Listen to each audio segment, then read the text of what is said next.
আজকে তো বড় মাছ রান্না করছো।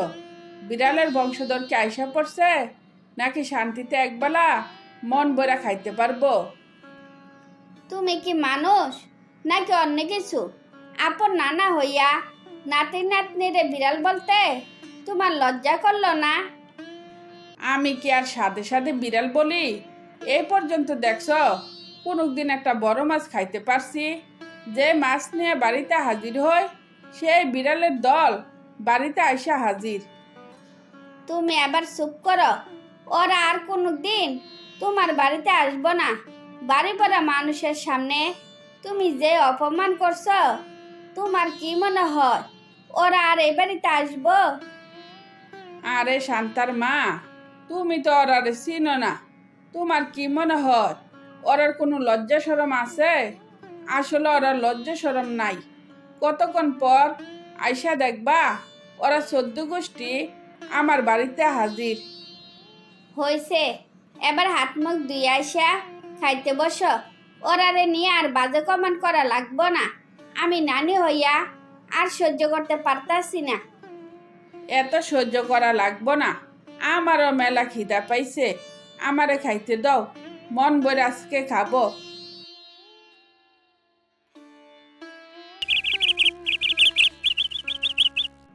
কাকু, ও কাকু, পাই সময় দেখি আপনি উকি মেরা কারে যেন খুঁজতেছেন।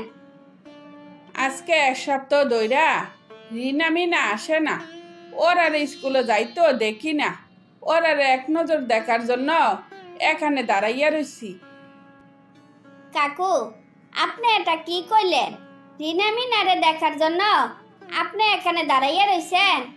এই কথা আমারে বিশ্বাস করতে হইব? আমি কি একবার বলছিলাম তুই বিশ্বাস কর? তুই আমারে জিজ্ঞাসা করলি, তাই তোর উত্তর দিলাম। আপনার বেহাইয়া রিনা মিনা আর কোনোদিন আপনার বাড়িতে যাইব না। কষ্ট করে দাঁড়াইয়া না থেকে এবার আপনি বাড়ি যান। তিশা, তুই আজারে পেশাল না কইরা আমার চোখের সামনে থেকে যাত। এমনিতে আমার মন ভালো না, তার উপরে তোর আজারে পেশাল আমার মোটেও ভালো লাগতেছে না। কাকু তো না বুঝে আমার সাথে চিল্লাচিল্লি করতেছেন। আসল ঘটনাটা কি হয়েছে তা আগে শুনবেন না? তোর আসল ঘটনাটা কি এবার বল, আমি মনোযোগ দিয়ে শুনতাছি। 3 দিন আগে আপনার মেয়ের জামাই সবারে নিয়ে শহরে চলে গেছে। বলল আর গ্রামে কোনোদিন আসবো না। তুই এসব কি কইতাছস? আমি কি সত্যি সত্যি সেদিন ওর সাথে বেশি খারাপ ব্যবহার করছিলাম? আমি এত কিছু জানি না, কিন্তু নানা হইয়া আপনি সেদিন যা করছেন তা মোটেও ঠিক করেন নাই। ওরারে দেখতে মনে হইল কত সহজ সরল, কিন্তু এখন দেখলাম আমার চিন্তা সম্পূর্ণ ভুল। আমি এখন কি করব? ওরারে কোথায় পাবো? কাকু, ওরা গ্রামে না আসলে তো আর পাইবেন না। তাই ওরা না আসা পর্যন্ত আপনি অপেক্ষা করতে থাকেন। এছাড়া আর কিছু করার নাই।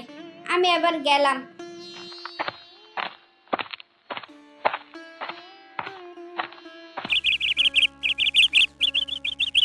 তুমি তো একসময় চাইতে না আপা এ বাড়িতে আসো। তোমার অপমান সইতে না পেরে তো ওরা গ্রাম ছেড়ে চলে গেছে। এখন তাইলে মন খারাপ করে থাকো কেন? বাপজান, তুই এসব বুঝবি না। মানুষ ভুল করার পর বুঝতে পারে আসলে তার কাজটা ঠিক হয় নাই। আমার বেলাও তাই। জামাইরে শিক্ষা দিতে গিয়া নিজে শিক্ষা পাইয়া গেছি। তুমি তোমার শিক্ষা নিয়ে থাকো। ওরার খবর নেওয়ার অনেক চেষ্টা করছি, কিন্তু কোনো খোঁজ খবর আমি নিতে পারি নাই। যদি ওরা কোনোদিন ফিরে আসে, সেদিনের জন্য অপেক্ষা করতে পারো। এছাড়া আর কিছু করার নাই। হ, আমার ভুলের প্রায়শ্চিত্ত আমি করতে থাকি। হয়তো এই মানসিক যন্ত্রণা নিয়া আমার কবরে যাওয়া লাগবো। হায় রে ভুল, ভুল মানুষের মনের শান্তি কাইরে নিয়ে যায়। তারপর বাবা তার বুক ভরা কষ্ট নিয়ে বাকি দিনগুলো অতিবাহিত করতে থাকে। শোন, আমি বলি কি, তোর ছেলেটারে আমি দেখাশোনা করব, আর ভালো পাত্র পাইলে তোর বিয়ে দিয়ে দিব। তুমি কি পাগল হইয়া গেছো নাকি? 6 মাস হলো না আমার ছেলে বাপ হারাইলো, এর মাঝে তুমি চাইতাছ ওরে মাহারা কর্তা? তোমারা কি আসলে মানুষ নাকি অন্য কিছু? তোর শ্বশুর বাড়ির মানুষ কি তোর সাপোর্ট দিব যে ছেলেটারে তুই মানুষ করতে পারবি? শুধু শুধু মা ছেলে দুইজনের জীবন নষ্ট করার তো কোনো মানে নাই। আমার জীবন নিয়া এত ভাবব না। আমার জীবনে যদি সুখ থাকতো তাইলে এই অল্প বয়সে আমি বিধবা হইতাম না। তার মানে তুই কি আর বিয়ে শাদী করবি না? এই একটা বাচ্চার জন্য তুই তোর জীবনটারে শেষ করে দিবি? জীবন শেষ করার কি আছে? আমার ছেলে আমার কাছে থাকলে আমি খুব ভালো থাকবো। আমাদের মা ছেলেরা একটু শান্তিতে বাঁচতে দাও, এছাড়া তোমার কাছে আর কিচ্ছু চাই না। শুন, বয়স হইয়া গেলে কিন্তু আর বিয়ে দেওয়া যাইব না। আর তুই যে আশা ছেলে পালতাছস, এই ছেলে কিন্তু ভবিষ্যতে তোরে পালব না, কথাটা মনে রাখিস। আমি নিজের স্বার্থের জন্য ছেলে পালতাছি না, ওরে মানুষ করা আমার দায়িত্ব এবং কর্তব্য। আমার ছেলে আমারে পালা লাগবো না, আমার শুধু মাটি দিলে হইব। আমি আর তোরে কিচ্ছু বলবো না, তোর যা মনে চা তা কর। মা, আমার ভালো একটা চাকরি হইছে, এবার তোমার আর কষ্ট কইরা চলা লাগবো না। আমরা মা ছেলে খুব ভালো থাকতে পারবো। কি মা, তোমার কই খুশি হওয়ার কথা, কিন্তু তুমি চুপ করে গেলা কেন? সবাই বলে তুই নাকি শহরে গেলে আমারে ভুলিয়া যাবি, আমারে নাকি আর মনে রাখবি না। এই বয়ে মনটা খারাপ হইয়া গেল। সি মা সি, তুমি আমার এত বছর এই চিনলা, তুমি কিভাবে ভাবতে পারলা আমি তোমারে ভুইলা যাব? তুমি তো আমার মা, তোমার আমি ভুলবো কেন? তা তো বুঝলাম না। এখন তুই বড় হইছস না, হাজার মানুষের সাথে তোর পরিচয় হইব, তাই হাজার ব্যস্ততার মাঝে মার কথা কি তোর মনে থাকবো? আমার মা মনে হয় আজ তো পাগল হইয়া গেছে যে আমার জন্মদাত্রী মা, আমি নাকি তারে ভুইলা যাব। ফালতু চিন্তা বাদ দিয়া আমার আগে খাইতে দাও, আমার অনেক খিদা লাগছে। বাজান, তোর একটা কথা বলি, আমারে ভরণ পোষণ দিলে দিস, না দিলে নাই। নিয়মিত আমার খোঁজ খবর রাখিস, যাতে বাকি জীবন একটু শান্তিতে বাঁচতে পারি। বোকা মা আমার, এভাবে কথা বললে কলিজায় গিয়া লাগে। তুমি ছাড়া কি আর এই দুনিয়া কেউ আমার আছে? আর থাকলে বা কি, মা তো মায়ে হয়, মায়ের সাথে কারোর কোনো তুলনা হয় না।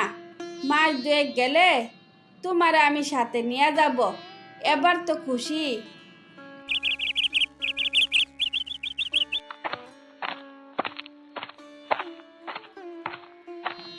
কি গো মামি, তুমি মুখ গুমরা করে বসে রয়েছো কেন?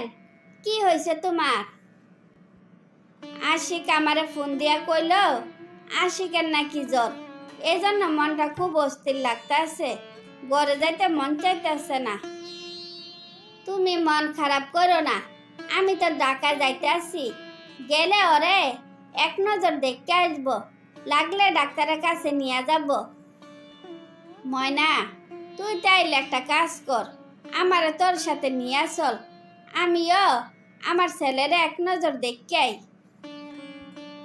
তোমার তো গুছ গাছ করতে অনেক সময় লাগবো, আমার কাছে তো এত সময় নাই। তুমি তাইলে অন্য এক সময় যাইও। আমার গুছ গাছ করা লাগবো না, পরনে যে কাপড় আছে ওই কাপড় নিয়ে চলে যাব। মামি, তোমার ছেলে অনেক বড় অফিসার, পরনের কাপড় পরে গেলে তোমার সাথে রাগ করব না? তোরা আমার ছেলেরে চিনস না, আমার ছেলে কোনো দিনও রাগ করব না। দেরি না কইরা তাড়াতাড়ি চল। মা, এত কষ্ট করে তুমি আইছো, কেন যে আমার মনে সাড়া দিছিল আমার মা আমারে দেখতে আসবো, আমার মনের কথা সত্যি হইয়া গেল। বাজান, আমি যে পুরান কাপড় পরে আইছি, কে কি কিছু কইব? থাক, বেশি দেরি করব না, বিকালে চলে যাব। ময়না, আমার মার পাগলামি দেখছস?